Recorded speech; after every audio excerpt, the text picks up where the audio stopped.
Move right away. They first needed more proof, so they watched and waited. Every day, more packages were being shipped out. At first, Max had no idea the police were closing in. He was still making money, lots of it. But something didn't feel right. He started to notice strange things. Friends on the dark web started disappearing.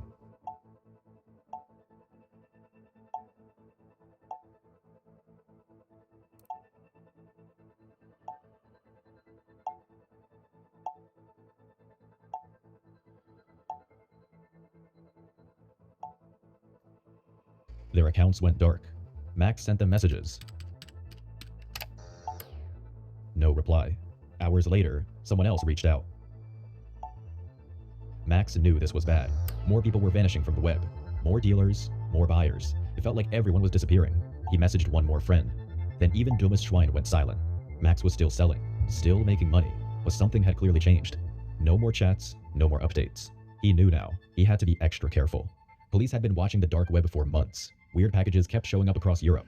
They didn't know who was behind it, but little clues started to appear. Each time they caught someone picking up a package, they asked questions. Most said nothing, but a few gave small pieces of the puzzle away. Slowly, the picture started coming together. Most of the packages pointed back to one city, Leipzig, a quiet city, nothing suspicious on the surface. But something big was hiding in plain sight. So police narrowed their focus. They started watching shipping centers, checked camera footage, mapped out the drop-offs. The pattern was clear. Then one day, everything clicked. All the pieces lined up, pointing to one place. It was time to move in on Leipzig. The city looked quiet from the outside, but inside one apartment, a teenager was running shiny flakes like a machine. He knew the risks, but he wasn't worried.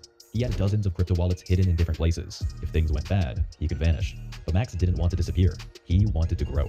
So he started planning something bigger. Maybe a warehouse, maybe employees, a full operation, a real company hidden in the shadows. Just like Gus Fring or Heisenberg in Breaking Bad, but real. Sometimes at night, he read the news. He saw other dealers getting caught. But Max didn't compare himself to them. He saw himself as a young Walter White. He wouldn't make the same mistakes. But the truth was, the walls were already closing in.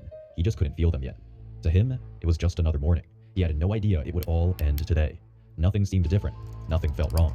But outside, the trap was already set. Police had been planning for weeks, and now it was time. They had his name, his address, and now they were ready to move. But how did they figure it out? After Red Bull, one of Max's partners, got caught, police found a locker address in Leipzig.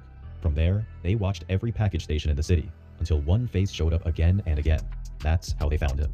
Before sunrise, Team in Black gathered near Max's house. They wore bulletproof vests and brought dogs.